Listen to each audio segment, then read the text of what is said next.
അച്ഛനെ ഇതുവരെ കണ്ടില്ലല്ലോ മുത്തശ്ശി. ആ അവനിപ്പ വരും. മോളിവിടെ ഇരിക്കേ ഇരിക്കേ.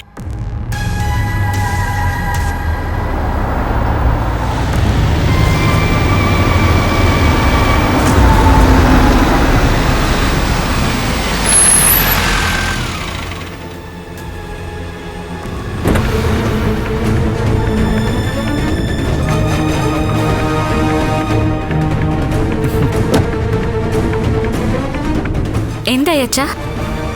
അവൾ ഉറങ്ങിയമ്മേ? ഉറങ്ങിയൊന്നും അറിയത്തില്ല. അവൾ എന്തായാലും മുറിക്കകത്ത് കയറി കഥ അടച്ചു. നീ പോയിട്ട് എന്തായടാ, കാര്യം സാധിച്ചോ? നമുക്കുണ്ടായ മുറിവ് അത്ര പെട്ടെന്ന് കരിയുമോ അമ്മേ? അതുകൊണ്ട് രണ്ടും കൽപ്പിച്ചാ ഞാൻ പോയത്.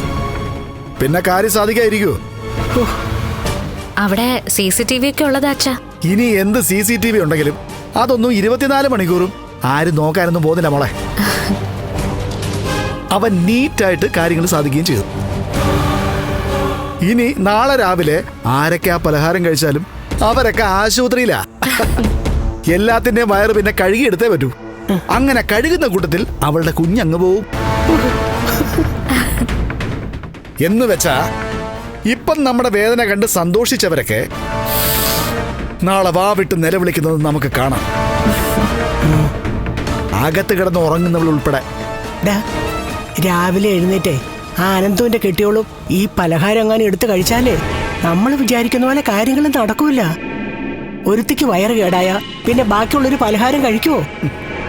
ലക്ഷ്മിക്ക് അവളുടെ അമ്മ ഉണ്ടാക്കുന്ന പലഹാരത്തോട് ആർത്തി കൂടുതലാണെന്ന് അമ്മയ്ക്ക് അറിയാവുന്നതല്ലേ? ആ അത് ശരിയാ മുത്തശ്ശി.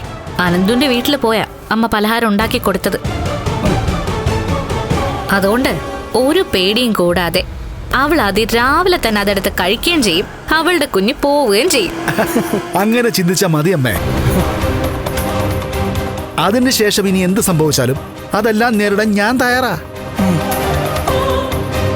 പിന്നെ ഈ കൃത്യം നടത്തിയവനോട് തൽക്കാലം ഒന്നും മറിഞ്ഞിരിക്കാൻ ഞാൻ പറഞ്ഞിട്ടുണ്ട്.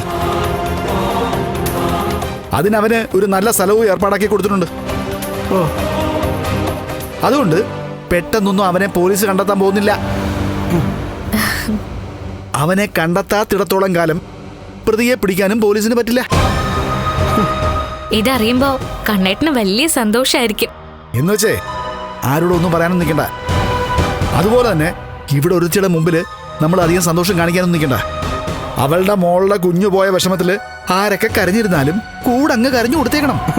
എന്നിട്ട് നമ്മൾ മാത്രമുള്ള സമയത്ത് നമുക്ക് പൊട്ടി പൊട്ടി അങ്ങ് ചിരിക്കാം. മോള് വാ, അമ്മേ.